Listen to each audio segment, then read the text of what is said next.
Today's video was brought to you by Aniba.com. Aniba.com is a digital marketplace with over 20,000 digital products, and with an ever-expanding library, it's the go-to point for all your gaming needs.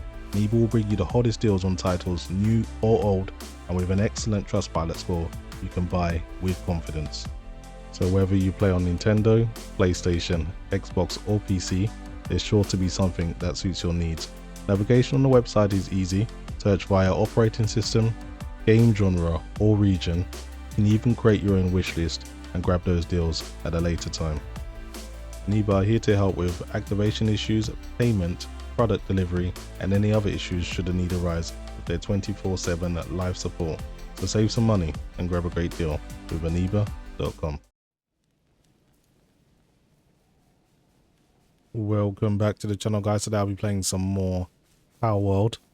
Now this game is still in currently beta, so it's not complete yet, but it is available in early access on Steam, and also if you have the Xbox Game Pass subscription, you can also get this available as part of that subscription for free. So it is fully playable, and from what I've seen of it so far, it's actually pretty fun.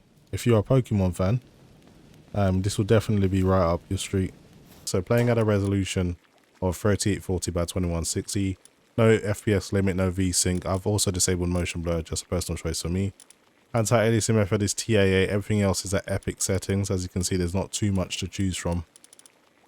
ELSS, I guess at some point will be available in the game, but it isn't at the moment. Field of view is set to 90, but default is 75, and that is pretty much it.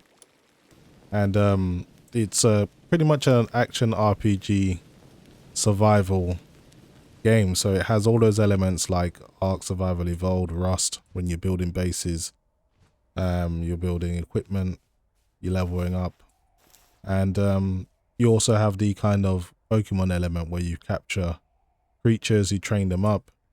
One thing I like about this as well, you can assign all your little creatures tasks, and they all have like different attributes. And for example, this fire fox thing that looks a little bit like Vulpix. As you can see, I've got torches all around my base. This little thing will go around and making sure these stay lit all night. And if you're cooking, I'll show you an example now. Say I wanted to go and cook 2 fried eggs.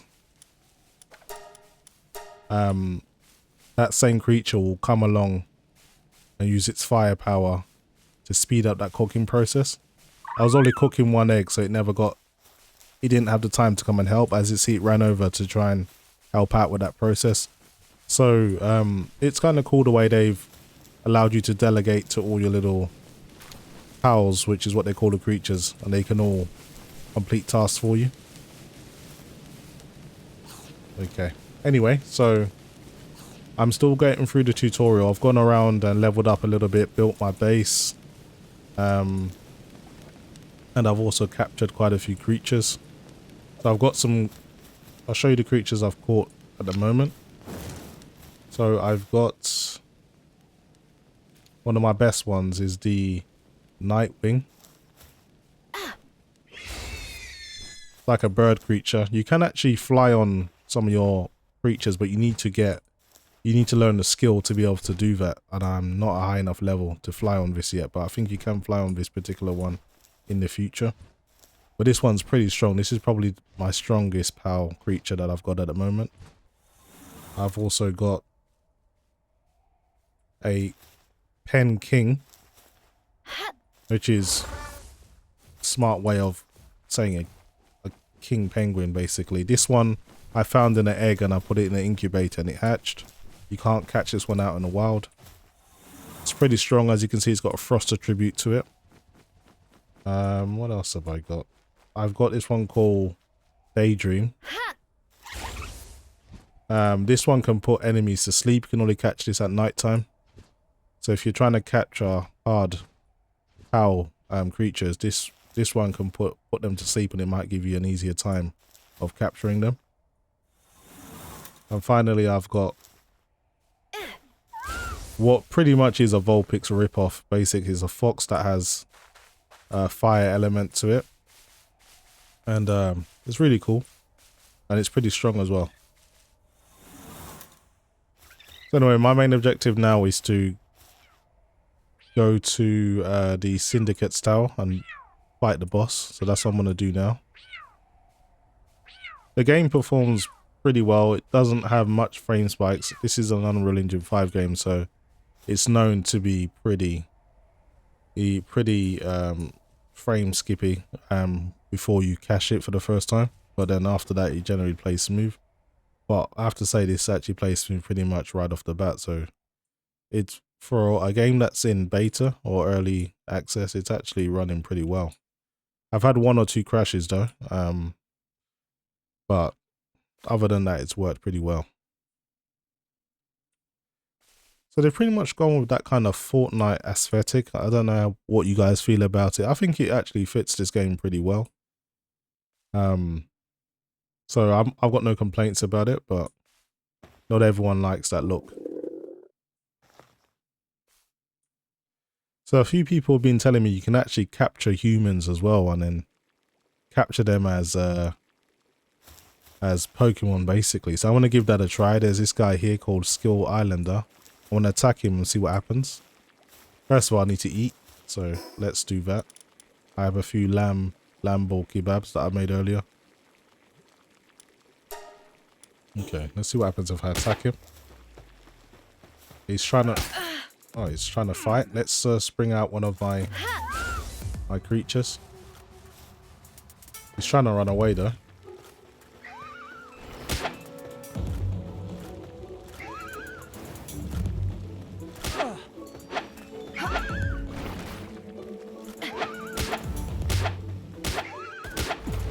Dead. Let's try and capture him.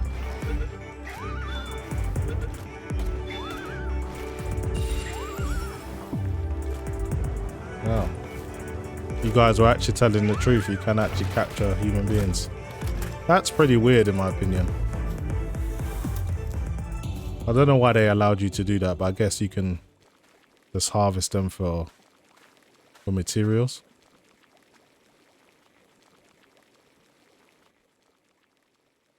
Usually your PAL creature would fight with you, but my one seemed to get distracted with other enemies that are around.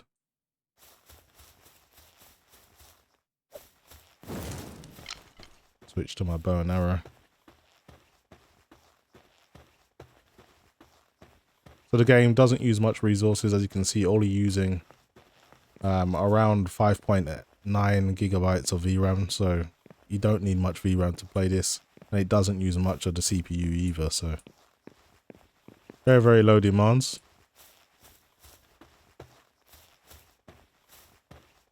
Now this creature is pretty tough. I tried to capture it once before and it just killed me, so I'm just going to stay out of its way.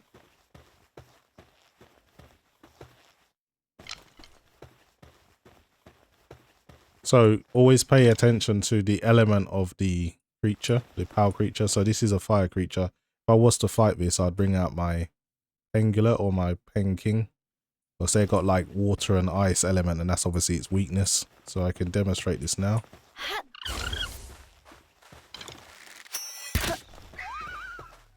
So my penguin will start doing all these ice attacks.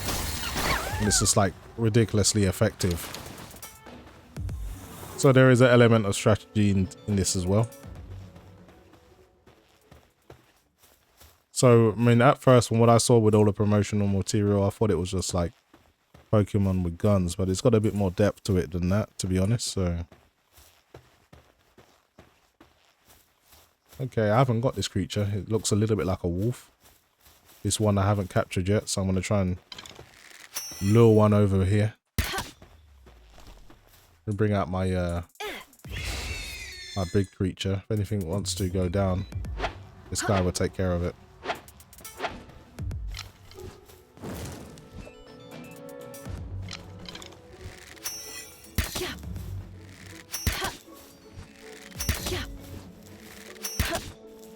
Guess they're fighting amongst themselves at the moment. It's finally took notice of me. Right, I better capture this now before my creature kills it.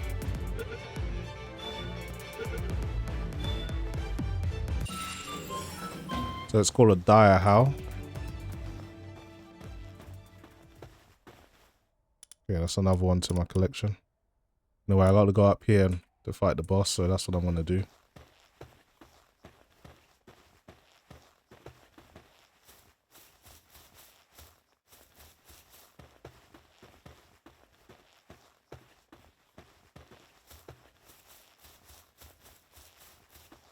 Game uses a lot of power, but that's just Unreal Engine 5 for you. Using around 460 watts, but I'm using an overclocked RTX 4090. If I was using my old 3090 Ti, it would be pulling over 500 watts easily. So the 4090, even though 460 watt isn't nothing to brag about, it's still considerably lower than my 3090 Ti was pulling. Some engines just really put a lot of strain on your GPU, and the Unreal Engine is definitely one of them. Okay, there is a lot of creatures up here, so sounds like they got guns as well. So I better be ready to fight.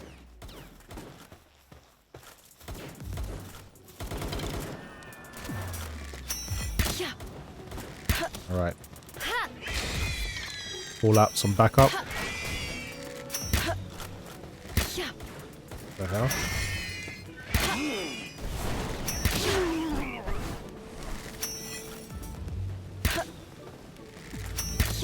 Can't get to this creature from here.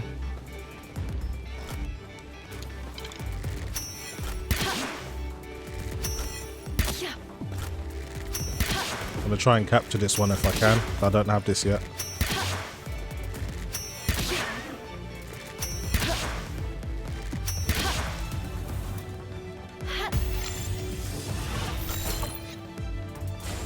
This one's still pretty strong, as you can see. Try again.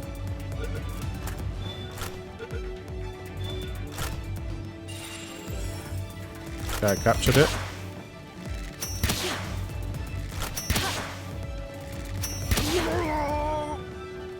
Nice. Still one or two more enemies around. Another syndicate thug over here.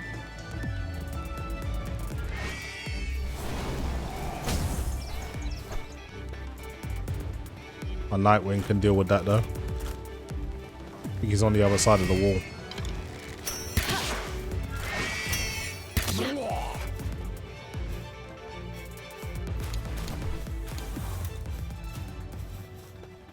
I think that's all of them. Let's free this creature. Maybe I got a key amongst all of that fighting. I'm not too sure. Let's see. Maybe I can break it. No, it doesn't let me.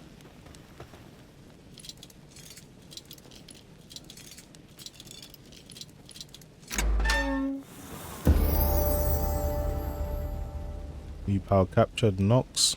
I got a lot of powers now, so you can only have so many in your party. So I've got 1, 2, 3, only 5 in my party. All the rest go to my power box, and then you can kind of chop and change your party when you're at your base or your nearest power box. You can rearrange what you want to keep in your party and what you want to get rid of.